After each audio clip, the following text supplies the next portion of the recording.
Well, hello, hello. Welcome back. It is so great to be here with all of our listeners. And if you're new to the podcast, I'm Deborah Larson, the founder and the host of Redeeming Her.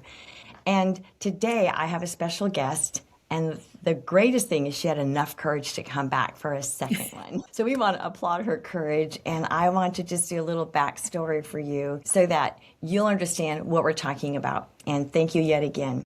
I'm going to start with the scripture, Proverbs 4:23, because this is a verse like most of us know. But it says, guard your heart, for everything flows from it. That's a big gulp right there. Everything in life flows from it. So we sometimes quote it like a boundary, like wisdom. And truthfully, it is wisdom. But there's a version of guarding our hearts that has nothing to do with wisdom and everything to do with survival. Anybody been there? I've been there. The wall goes up to not protect what matters, but to make sure nothing ever gets close enough to matter again. Let me say that again. When we take a wall and it goes up, it's not because we're protecting who we are, but it's to make sure that nobody gets close enough to us again. That's kind of a scary place to be in our life. And I'm sure any one of you can recognize when you shut down, like, I don't ever want to experience that again. But the dangerous thing about doing that is that it doesn't feel like fear. It actually feels like clarity. It feels like I finally know who I am and what I don't want to ever tolerate. And years before, the Lord would say to me, it's not what you don't want, Deborah. I want you to know what you want. That didn't come till many years after. But this can sound like self-respect and even like God is speaking to you. And perhaps he is. But what it's actually doing is keeping you safe while also keeping you stuck at the same time. So today, Sarah's coming back to go deeper into the day-to-day of life. When you have those conversations, it's actually what everything cost her. Because in the private conversation she was having with herself and with God, nobody else could hear. And the truth is, what it looks like and how it looks to lay down all of your rights when you believe that you have earned every single one of them. That would mean I feel like this is justice, but I'm going to give it to you because I don't know what to do with it. I'm scared, but I have some issue with you too, because a lot of us sometimes have concerns. Well, God said this, but this is what really happened. So if that's you, just kind of raise your hand, because I think everybody on the earth has had that thought, much less the conversation. But before we go, those of you who didn't get to hear her first episode, it's episode 40, and I'll do a short little recap. So last episode, Sarah sat right here in front of me. We're on a software program because we're in Idaho and in Texas. But she sat in her chair and she told the truth of her life with betrayal in it. She has a blended family, a marriage that nearly didn't make it. And if you haven't heard that episode, I want to make sure you go listen to it. So we'll put it in the show notes. But today, she's going to go deeper into what it actually costs for her to come back, to reunite this marriage and get everything that God promised her. So this morning, Sarah, applaud. Thank you. You are courageous. She and I got on a phone call last night and just briefly talked, and she's just so passionate about the steps in the day-to-day moments of life when you're doing dishes, you're running to go to work, or the kids come in and you're like, this is not what I planned for, especially if you've got wounds from the past that you don't even know are surfacing. So I want to go back to, and again, it's going to really have to push you to go listen to the first episode because it's very, very enlightening. But she built herself an exit, not intentionally, just because of shifting in her life, roles that they changed. And so I want her to just share a little bit about that in a quick summary, and then I'm going to ask you a couple of questions I know our audience is waiting to hear the answers to. Okay, so you want me to start because it is kind of hard jumping in after Yes. Not being right in the middle of the last episode. So Seth and I were at the place where I was working full time. He was taking care of the kids and working part time. So I was, what would be considered the primary breadwinner in the family. He was homeschooling and working some nights and weekends, and then I was working full time. And that was really when everything started to fall apart. And there was a lot of things that compounded together. But at that point, like you were just saying, I was really in a position of I was the one taking care of myself. And I had a lot of pride in that, which was one of the pieces of the fall. Talk about Yes, that was one of the pieces of the fall. So that's kind of where we were, I guess, in the beginning, very much working full time. I had a very powerful position, if you will. And I had a lot of pride in that position. I was making very good money, and that was new for me. Like I've always worked, but never in that manner. So that was a new thing for me. Yeah, I remember when you first married. And how long have you been married today? What is this, 2026? So we've been married 15 years. It'll be 16 years this summer. That's awesome. Yeah. I know that you guys got married fast, and when you got married, you weren't really looking for a date or a husband, but the Lord brought you two together in a strange way, much like the Lord brought me and my husband together. Yes. And almost like an arranged marriage in the spirit. And you're thinking, I can't make that decision. What I do know is you made this quick decision because you felt like you heard the Spirit of the Lord tell you this is what you've asked for. Yes. And is that correct? Yeah, and that's super important, I think, in the story. We both were not looking for what we were given. And at the same time, we both heard from the Lord like this is from me. This is my gift. And so we moved very quickly. We only dated a couple months and we were married. And life happens. I mean, if you think today is warp speed, you should have 6 kids and a blended family and a couple of animals and starting over. It's one thing to get married quickly and there's no children in the picture. It's another thing to blend all those personalities, all of them that are absolutely beautiful personalities. And we talked about that in the last episode. But when you changed roles and he came home to be with the children so you could go into real estate, it was a huge identifier. And if a man's listening, which we do have men that listen to this, that's really big to lay down your role because men are supposed to be the breadwinners and the providers. And you excelled so quickly that you moved clear to the top and you were actually the main income. Is that correct? Yeah, and I think it's important for women to hear that though as well. When we are in those positions, it's so important to recognize how that affects our husbands. It's easy to just, like I say, like have pride in yourself, which we should all have pride in ourselves. A certain level of pride is healthy. But at the same time, we cannot forget that our husbands are naturally built to feel that that's their role. And so if they aren't performing that specific role, they need to be recognized in the role that they are performing in. Because Seth was performing in an extremely important role that I should have been performing. And so that's really important for the women who are in a position like that, where maybe those roles are a little bit reversed. There's still so much importance for him being the one that was homeschooling our children and at the same time still working too. He was putting in his 100% as well, but it wasn't recognized as it should have been. Yeah, I call those pride receipts. Yeah. You had pride receipts, girlfriend. Yeah. The breadwinner, you're succeeding.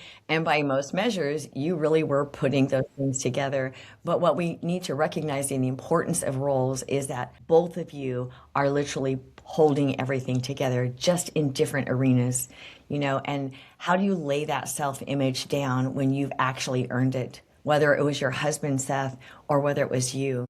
But what it did provide to you when the road got rough, and you guys have had a lot of assaults. So recognizing the roles, because each of you have a really important part to play, and then shifting those roles, it can really affect our identities. And you had moved so quickly that you had financial independence. You had a growing career. You were justified that you could actually make these changes and it would be completely fine. But then the assaults that came with your family and actually started in the beginning. I know that, if I may, Sarah had already shared that she had a previous marriage that was full of betrayal. And you can listen to that and we won't go into those pieces. But when you live with those kinds of wounds and then you bring everything with you, not knowing because we've moved on, it's all good. And then Seth had come back from he was a veteran, he was in the Army, and he had come back from that and had kind of a chaotic type of situation. It's almost like you married the same person and not realizing it, because he was really ready for God to bring him a family. Families are so important, just like communities. And when this all transitioned, there was all this chaos going on, and your ex-husband was taking you to court with kids and custody battles. Like, I don't think that ended for like almost a decade. And so there's all this external and internal pressures. And so when you go to work, I can honestly say, sometimes, come on, people, male or female, when you get to go to work and leave it at home, you're like relieved. Yes, you It are. can be so intense. And you had that opportunity. And so, when you moved out, because you guys, I'll let you take us there, you had financial independence. Take us there, how you got there. And then I'd like you to answer, what was the conversation that you had with yourself alone, wherever you were living, that nobody else heard before you made that decision to move out? When I made the decision to move out, I had felt a great betrayal. We had, we lost Jeremy. And like I said, there was a lot of pieces, but that was kind of like the blow ultimately, because the way he processed that, I didn't recognize. And to me, it just felt like betrayal. And so when that happened, and like you say, I'd been through a marriage before where I'd suffered from betrayal, I was immediately like, that's it. I'm not doing this again. I'm not going through this again. No. And it was a very quick decision, if you will, of finality. This is there's no questions here. And so at first you have the very raw conversations with God of like, why am I being put through this again? All those of, I don't necessarily want to say like anger at God, but like a misunderstanding of like, I don't understand, because I very much believe in his word, in the way that he sets things up to happen. And so I was just like, I just completely had no understanding, and just constantly was like, I just need to understand how this could possibly have happened to me again. And then at the same time, there was still that pride of like, well, I can take care of myself, so I'm out of here. And so, I guess I'm going to go, put my big girl pants on and move on, because that's my nature also. And so very quickly found a house, moved out. Very, very quickly moved out. And then you process so many emotions of anger and hurt and betrayal and all of those things. And Seth and I still talked quite frequently through all of that. And a part of me, because of our relationship with God, which was the big difference with like my first marriage, was I couldn't talk to my first husband and bring the God factor in, which is just so important. And with Seth, even through the betrayal, I was able to bring that to him and be like, this goes against what he has said, and that was a really big piece. I could talk with him and hear what he had to say, and then turn around and bring that to God and be like, this is what he's telling me. Is this truth? Am I just believing my heart because I want to love him and want our marriage to work? And really bring the conversations that I had with Seth to God, and then bring the conversations that I had with God to Seth, which was really odd considering that we were completely separated. Normally in that place, you don't feel like you can trust them to do that. And it was weird because I didn't necessarily have a trust, but I had a need to understand. Like, I need to understand why this is happening, why it did happen, and those pieces. And so I was very communicative to both, to God and to Seth, about like what is happening right now. And then there's the piece, like you said, like we had a blended family, and we, had kids from previous marriage and then a child together. And so through the separation, you're managing visitation. Like, I was having my stepchildren over for visitation because, you don't want them to feel this, and you're trying to navigate all of that. And so you have to maintain a certain level of communication with each other in order to do that, which was also part of what helped. It's a lot of very real conversations with God to say why. And that's ultimately what grew us. For those, I should have said this earlier, Seth is her husband. He's also my son. So this is my daughter-in-law. So for those of you, forgive me, I didn't do that in the intro. But it's really important that you read the first, because she goes into the details of life. And in our day and age, many treat marriage like a subscription instead of a covenant. And what I do know is both of these people have wanted to ground their life on the principles of what they believe in the Bible. And so we're not here to proselytize or any of those things, but it is the fact and the foundation that some of us have a belief in a higher power, which we believe is our creator, and that would be God the Father. So to be able to have conversations about that. And literally, I know many of you have thoughts to God. That's what we call conversation. When your thoughts go up and you're like, dude, this isn't working for me. Like you said, I've had those conversations. Come on, let's be honest. You said this, and this ain't that. Yes. And we use that feels like wisdom, like we talked about. It feels like his voice. And yet what he is actually revealing to you is in this tension is something's out of order, and it's not just one or the other, because they had history that came with them.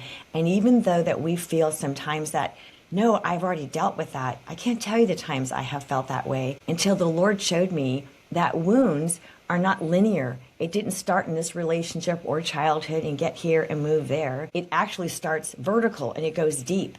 So it starts here, something as little as my dad left and he didn't come back for 8 years because he was in the military type of thing. But we grew out of that. And then something layers on top of it and then on top of it. And it's literally this pile of injury that we think, hey, it's been 25 years, we're doing good. Until something like the word betrayal doesn't have to always be sexual. It doesn't have to always be something evil or wrong. It could be a promise and a covenant that this is how we were going to be, and then they choose not to go that direction. Could be male or female. So when we're looking at the baggage coming into it, we don't think they're baggage. We think we only have 2 suitcases instead of 6. So I applaud that you and Seth could literally go home and set before the Lord and go, what? Like, what is it? Typically, when there is a physical move out, it's on the way out.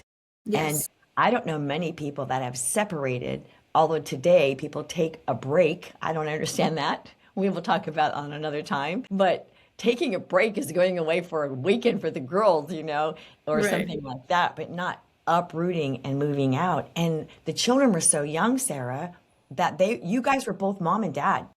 You weren't step parents. You both have this heart of adoption. And so it all became one. And that's an interesting fact to have to navigate through the children as well.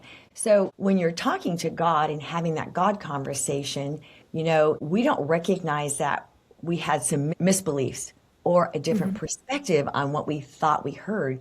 There's nothing wrong with that because we're all vetting out the language, but we're filtering it through lenses of either prior injuries or revelation or freedom. And that's why it's so important to have those conversations. I mean, there are some times I'm like, dude, I'm just really having a tough day and I'm not seeing this. Or thank you. Wow. Now that makes sense. And that's what we hope to bring is some clarity here, because in that tension, God kind of felt like a problem. Like you heard to marry Seth and you went all in. And when the marriage started to just crumble a little bit, what did that do with your relationship to God specifically? Not your husband. I heard you say you had some talks, you understood these things, but in your heart, what did you feel first? I would say that it honestly brought me back to God, because when you get in that position of pride in your job, for me, not that I ever turned away from him or didn't have a relationship with him, but you're very busy with life and whatnot, and it just slips, if you will. And so when all of it happened, it almost, it's like you're floating up here in cloud 9 of pride, and it just grounds you. You're just bam, I'm right back with the Lord, because what else do I have now? Your family just fell apart. And at that point you're like, what really good is this job? I lose And so, everything. Yeah. So it really re-grounded me with the Lord. And that was honestly our saving grace, because it did that for both of us. We both were we are nothing now. And so we both really, I know for me 100%, and I know for Seth, I don't know how quick it happened for him, but it made me go before him. And I very humbly, the why was not against Seth or even against God, but against all 3 of us. Why? What did we all do? And that's a hard path to walk when you're already hurting. You're hurting from a repetitive type betrayal in a very intimate place in your life. Like you say, I knew this was supposed to be my husband. So there's a reason that he's not right now. And that's not on God. I didn't really blame him it was us. So what are we doing? And so I spent a lot of time in prayer about me, like, what am I doing? And part of that, I think, started because it was like this duplicated betrayal, like, what did I do to deserve this? But it very quickly turned, because the Lord is full of love, to be like, no, this wasn't because of you in that sense, but it was because of you in this other sense. Like, yeah, It's yes, bigger than we realize. yeah. And so that was really where it was for me, because like you say, if they listen to the first podcast, family is very important to me and to Seth. And I very, very much did not want to be divorced the first time, let alone a second time. And, here we had these kids, like you say, that neither of us considered stepchildren. These are our children. And so you have this family of 8, and the last thing you want to do is tear it apart. And so, in order to try and fix something, you have to look inside yourself. The finger can't always be pointed at the other person only. And so I did a lot of, kind of like I did when I went through, my divorce. Like, you do a lot of introspection of like, how do I need to grow from this? How can I grow from this? What did I do wrong in this? And not to say like, that doesn't mean, when you ask yourself that question, that doesn't mean that you did something wrong and you deserved it. It means that, you should have acted differently.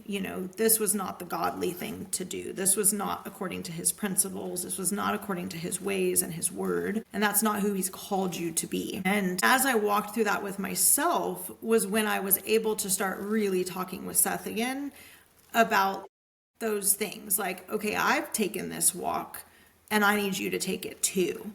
And that took him a little longer, because he was in a little deeper place of grief because of his brother. And like you say, like, nothing's linear like that. Like, his went a lot deeper, and mine did too. Like I say, I'd been through a previous betrayal, kind of like he had, if you will, like the previous loss, but I had dealt more with my first betrayal, and he really hadn't dealt with his first loss. And so that took him longer, and really learning, once you're able to recognize in yourself, like, I wasn't perfect, like, maybe it looked like it was his betrayal, but I wasn't perfect, then it's a lot easier to have that grace with somebody else and to walk through like forgiveness and trust again and all of those things. And so that was really my first step, was like, I need to get back to my relationship with God in like a strong place. And then with that, who am I again in the Lord? Like, let me remember who I am in the Lord, and walk through that relationship with him first. It's beautiful. And you had already set the foundation before you even married, that was your focus. And he was being called back to at the same time. But if I may, I'd like to address the anger side, because there are many things in my life when I've been angry at the Lord because this didn't seem like who he was to me. And so I want to give voice to those that are listening. Well, I got mad, and I was super mad, and I pulled away from God because he didn't keep his word. And so I want to talk about what I call that anger that is actually faith, because it takes a lot of courage to come out of that. But let me explain, because when some people pull away from God because they're hurt, then they do it for a crisis. They do it for just being angry at somebody or somebody you trusted. And in the end, somehow we end up going, but you didn't keep your promise. And for those of you who have felt that way, I want you to know that it really is true that anger is actually faith. Because when somebody pulls away from God in pain, it's a disconnect. You're doubting. But when somebody then moves toward him angry, even when he's angry, even when you're angry, you're demanding answers. You're saying the hard thing out loud. And that requires actual relationship. So let's flip this scenario so you're not being judged or feeling guilty, because the enemy will bring shame in very quickly. But you have to believe who he is, or you wouldn't be having this conversation. You would just blow it off and move on. But when you're demanding that and you're letting your emotions out and talking to him, it actually deems a relationship. So you don't confront somebody you don't believe in. So if we put that in the right framework, then when you have a crisis of faith, this is different. A crisis says, I'm not sure you're even there. And it says, I know that you're there, but I need you to explain yourself, because this is just not what I expected. Not good or bad or wrong either. It just, one will say, I know you're there, right? It brings you closer. The other that says, I'm not even sure you're there, pulls you back, creates a little bit more space. So we step back because we're not sure. But Sarah, you just said you never doubted him. You never ever thought he wasn't who he was to you. But because of your previous experience, which shows the progress in your life, is that you had a covenant with him and you need to have the covenant conversation. You know, I would really love if you remember, what did he say back to you when you began to understand? I would love to hear, because we all want to know, what does it sound like when God answers those questions? Yeah, I would say he's very good at reminding you of what you felt. For me, that's my relationship with God a lot of times is, and yes, there's definitely points of anger. I'm not trying to say there's not. I was very anchored in the Lord and definitely went back to him, but you surely feel some anger.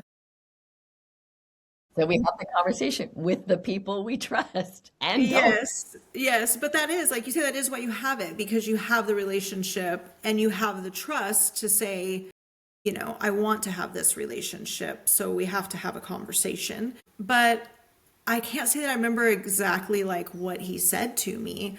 I just remember that he reminded me of what he had promised me. He reminded me of who I am, of who he is. Like I say, to me, there's a love that he does when he speaks to you, even when he's calling you out. And so, yes, yes. But yes, it was just a reminding, in some ways taking me right back to the days after when I left my first husband and what I felt. And as I worked through that, and in that marriage, there was a release from God. There was you're free to leave. You're free to leave. And he reminded me of that. And in that was like, you're not free to leave. Wow. And so that really like re-anchored me of like, okay, that is true. He told me this was the one. He told me this is what I'm supposed to do. He did tell me that last time, and he didn't tell me that this time. And that was, like I say, like the tipping point for us was like, okay, if this is what the Lord told us, then we need to get to the root of, then how do we find happiness and in ourselves and in our relationship? That was probably the conversation. Wow. How long did it take before you shared that with your husband? Man, in some ways those days were such a blur, those weeks were such a blur. I know it was at least a couple of weeks before I processed through what I needed to process through, because some of it is an argument, if you will, with God of like I say, like, here I am, like on the merry-go-round, betrayal again. And so you're arguing with him, and it takes a little bit sometimes for him to get through our pride and our stubbornness to be like, no, it's not really a merry-go-round. Like, it might kind of feel like it, but it actually isn't. This is different. And so it took me a little bit to get through that. And then even after, when we receive something, it's kind of like when you do something wrong, but it takes you a day or two to apologize for it. Yes. It's the same type of thing, It's like, oh, okay, I have to make this marriage work. What is that going to look like? What do I have to do, And now I got to go to him and be like, God told me this, and say that in a way that it's going to be received, and then figure out a way to go forward, And I'm a very process-minded person. So to me, it's like I need a few steps laid out before I can go do those things. So it definitely took me, I would say, probably 2 or 3 weeks to really talk with Seth and be like, okay, this is what the Lord told me, and I know that that it's true. So what are we going to do?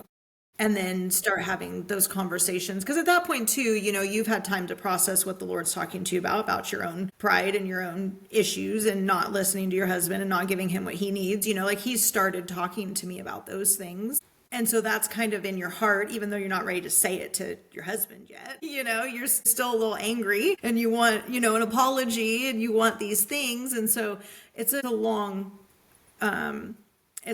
process of taking what the Lord gives you. Like when you're reading through your Bible and you're literally like scouring, because he tells us how like every situation's in his word, and you're like, this situation isn't in his word. And so you're praying and you're scouring your Bible, you are like, show me where this situation is in your word, We're looking Yeah, for and I don't support here. remember. Yeah, and don't ask me to quote exactly where he put me, because he put me everywhere in the Bible, but and you're finding these little pieces, and it's kind of like when you first come to the Lord and he puts that little thing in your heart, and then it slowly like grows, and it's the same thing. He's putting these little seeds in you to be like, you didn't do what your husband needed you to do in his time of loss. Like, it's irrelevant of the fact that you were busy and you felt like, if you would have not gone to work, that the house would have fallen apart. Like, ultimately, that's irrelevant. That's not the prioritization that I've set in place. And so as the Lord worked with me on showing me scripture of this is how we're supposed to be a wife. And that was actually one of the first conversations I had with Seth was, what does it actually say a wife and a husband is supposed to be? And we independently did a Bible study on it and then came back and talked about it. And that was a big wake-up call to both of us that we were like, not good spouses.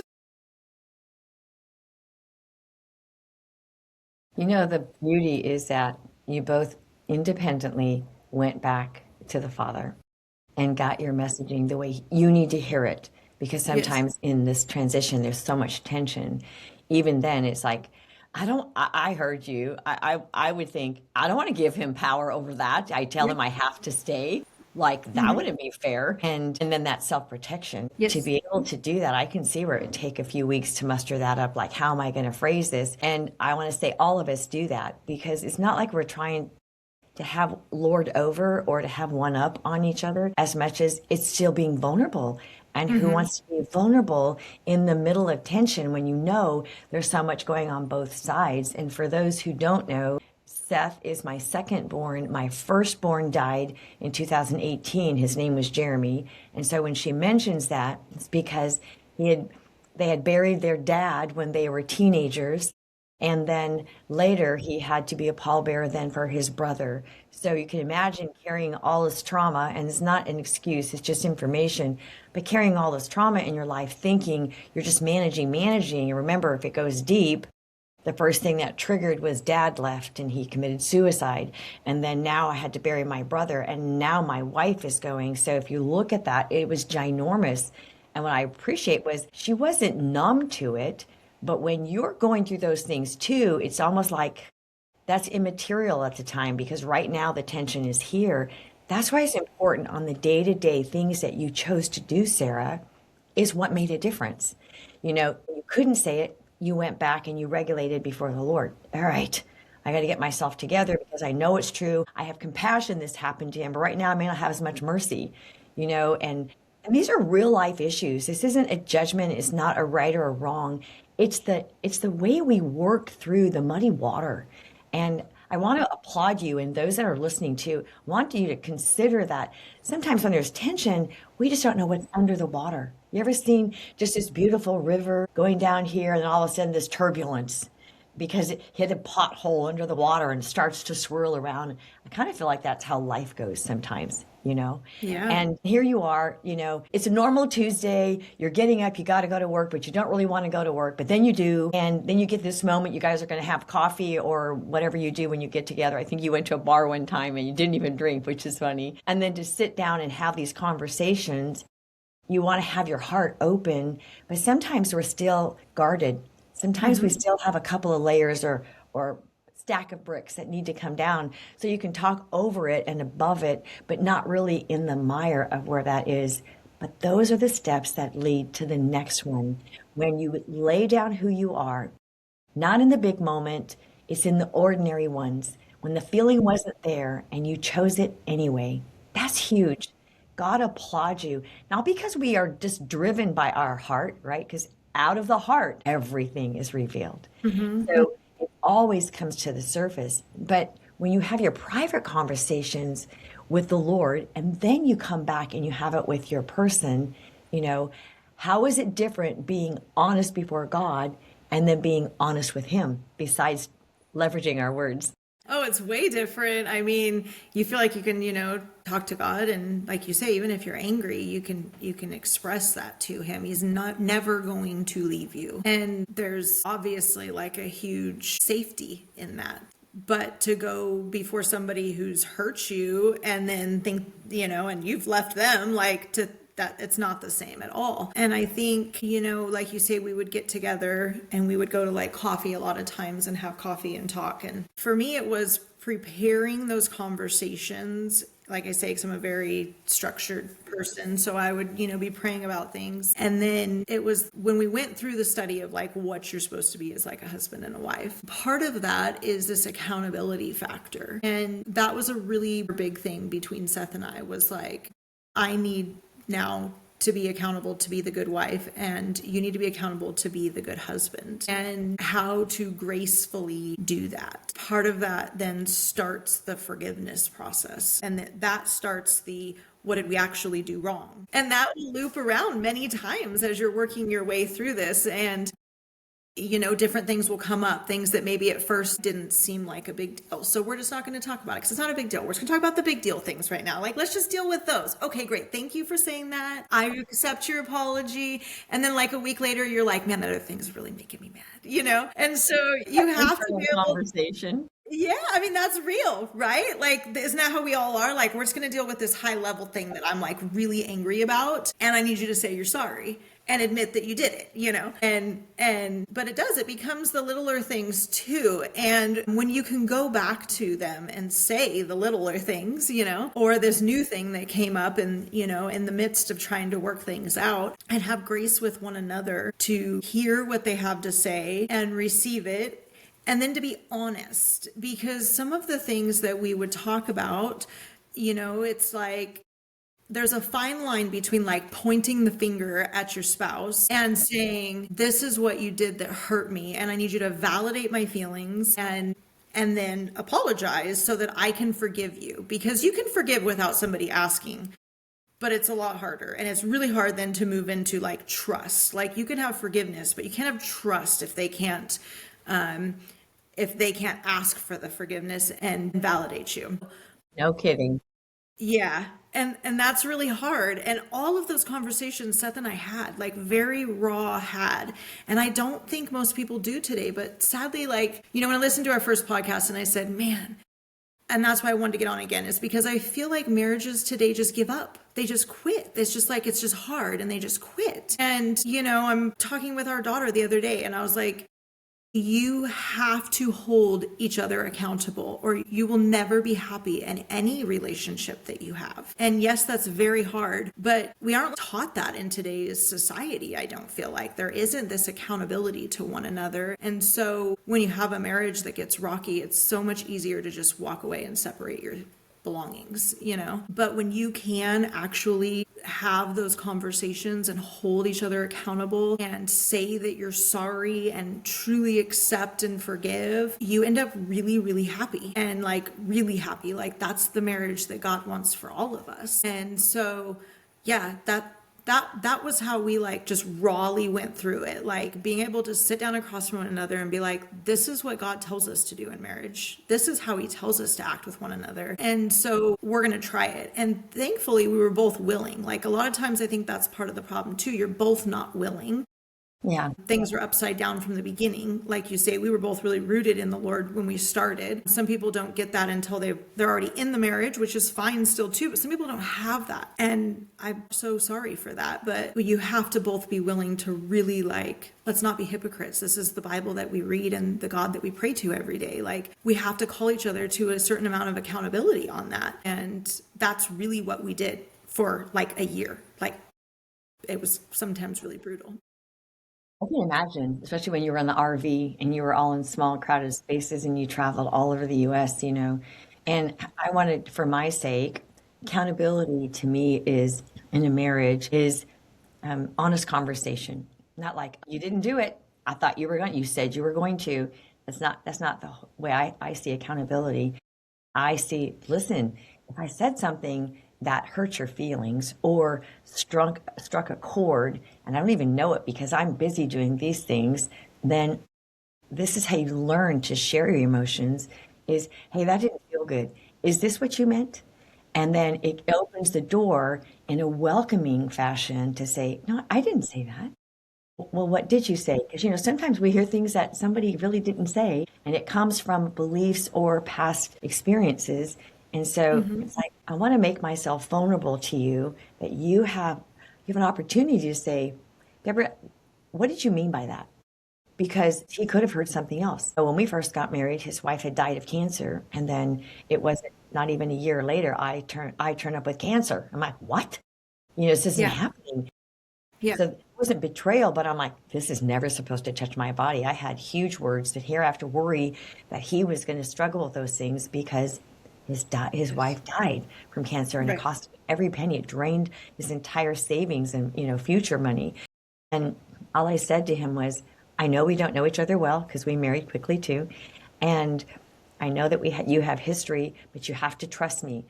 I'm not going to speak about this for 3 days. I need to sit with the Lord because I am so angry and so frustrated right now. And I'm offended that that even assaulted me. How did it come? That I knew if I didn't stay silent, I would probably lose it. And I said, just trust me and don't tell me what you think I need to do because I too am strong and he is. And it was the best thing. He watched, he learned, and he listened, and it didn't trigger, oh my gosh, we're going to do this again.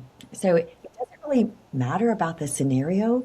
In relationships, it's more important that we're vulnerable and open to being vulnerable to hear and to share. And I call that accountability or healthy communication. So here's the fun thing is when you guard your heart, it costs you something, right?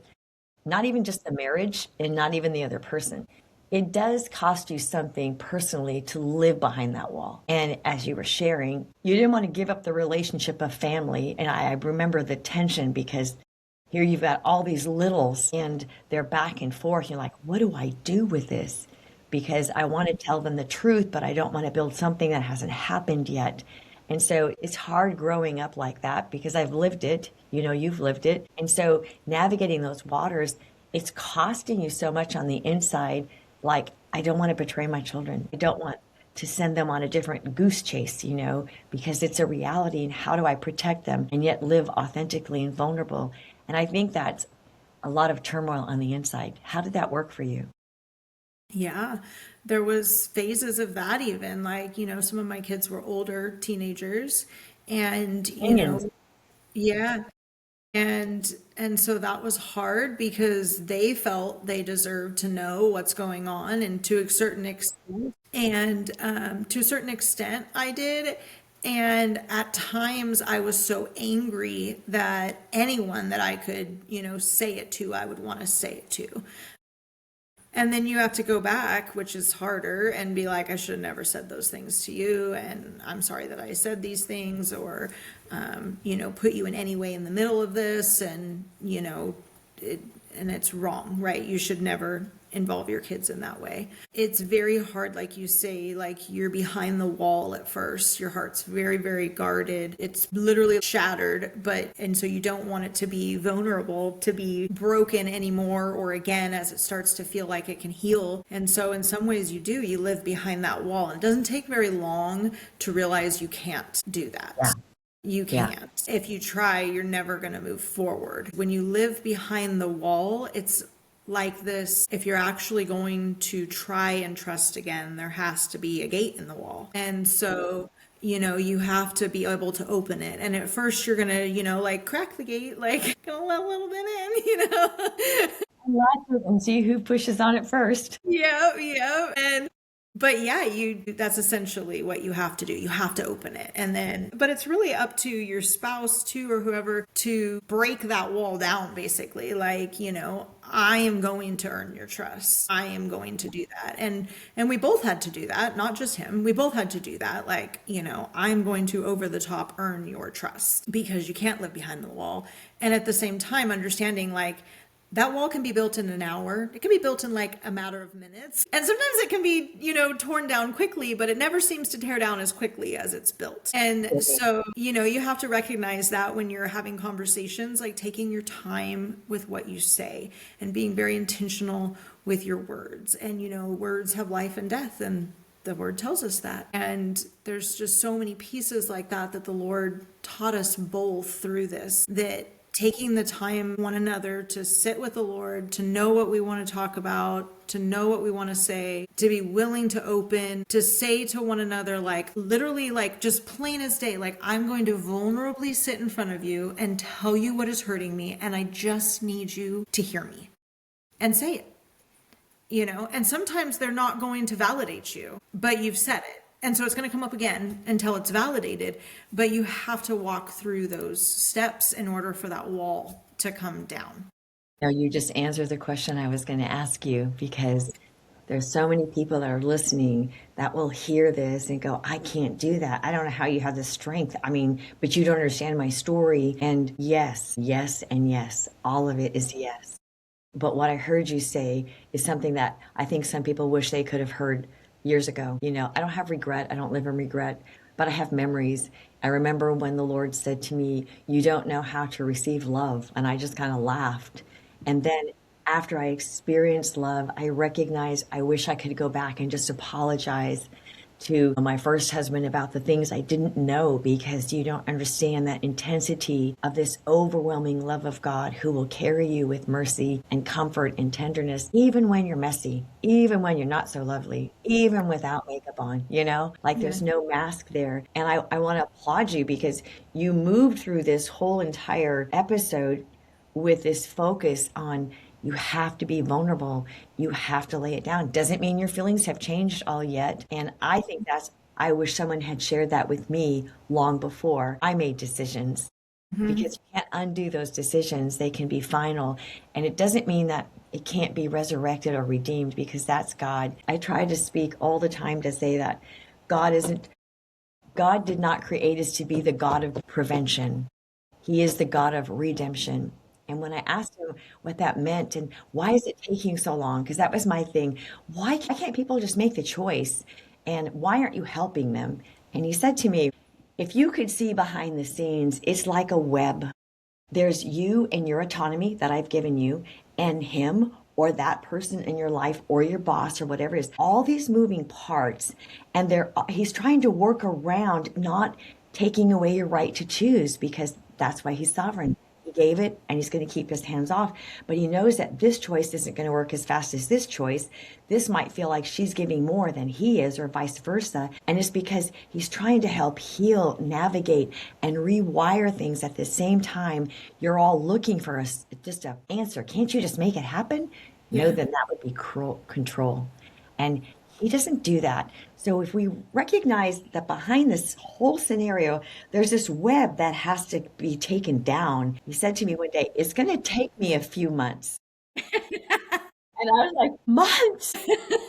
What happened to yesterday? He knows the word. He knows these things, Yeah. And we can be that way as women. But he's like, but there are things that he hasn't revealed to you.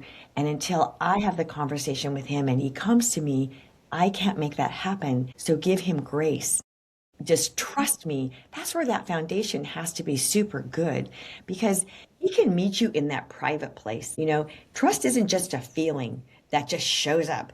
It's a step, like you said, a step you have to take. And then the strength will meet you there. And then you'll do trust. And then your courage will meet you there. And then you try it again. And then your spouse will meet you there. And I'm not saying that for everybody. And please know, we know there are circumstances that you absolutely must vacate. So this isn't about that. But the healing journey is the same. Whether you're with or you're not with, you still have to make these steps in order to open yourself to be vulnerable before the Spirit, so that you can hear his side that he sees from a whole different perspective than just your side of the story. Because it's a little bit shifted from us. We have this kind of a film in front of the lens that we're looking through many times, And so for those that are listening, as Sarah said, God can meet you in that place. You can be completely real. Trust me, I've been raw and ugly and just bawling my eyes out. But when the wounds surface and the other person gets close enough to press on them, then the Holy Spirit can step in there and show each other about the compassion to one another. And you heard clearly, Sarah, you obeyed, and then life got hard, and then the wound surfaced, and you still know, well, there's still some things we have to deal with, right? Yes. Yeah, which is important. It's not like a one step. It's like you say, it's layers. You're going to go through pieces and then other things are going to pop up and then outside forces are going to come in. And, it takes a lot of time and effort and ups and downs and failures and succeeding, but you have to keep coming back to the table with it. And through all that, like, it's really important. And what you'll find, I should say, is that you really learn your partner. Kind of like you learn how to hear God. You learn when you're talking to him, like, oh, that was God talking, or like, oh, if I go and I like turn on some worship music and just raise my hands and close my eyes, the Holy Spirit, like, boom, I can feel the Holy Spirit. And it's the same with your spouse. Like, you really learn this is how he communicates. This is the words that he needs. He needs me to say, I hear you. I hear what you're saying. I understand that you're sorry. I understand that you're sad, whatever it may be, and vice versa, right? But you really learn how to communicate with one another. And that's really important. I do think if we practice on God, he'll temper our words when we have to talk to the people that possibly have caused some damage.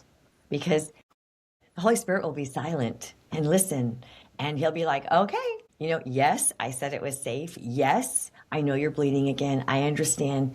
Give me a minute. Let's sit together. And just his presence can shift things. It just helps you calm your body down because, your body's wired to defend you. So your emotions are going to go hot and fast.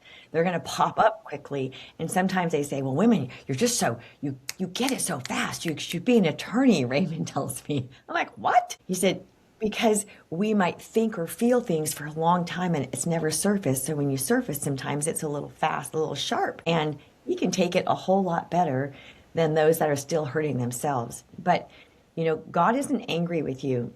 And here's what I really want to do in our closing.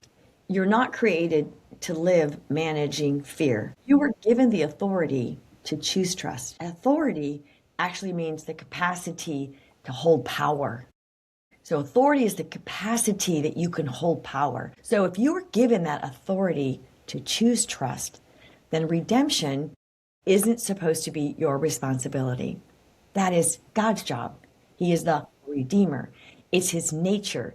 It's the role he set himself up to be so that you could have a life of choosing, a life of wanting to be this or not to be this, or shift your calling or shift your vocation or relationships. It doesn't matter. He will come in as we're cleaning up the steps. But James 1:5 says, if any of you lack wisdom, ask of God, not the appearance of wisdom, because wisdom can be truth and truth can be very direct. That doesn't mean it's not in love. But if you ask of him, then you are not left to make these decisions alone. That's really important. Sarah, in closing, if you have something you'd like to share, I'd like you to go ahead and do it. And then we'll make sure that we get everybody this link to hear your first and your second. No, I feel like we covered a lot. I just, like I said a moment ago, I really hate the number of divorces we see in today's world. And we all go through things. And grief is a huge one where people don't know how to process. And in the same way that you process, betrayal in marriage, grief can feel like a betrayal with God, like when you lose someone. And it's the same process in a lot of ways of just getting before him, talking before him, being real with him, and then listening. And with God, no different than if it's with your spouse or your friend or whoever it is that you feel like has betrayed you. But even with God in those places, to be a little bit humble, to say, I may not understand the whole picture, and I want to understand the whole picture.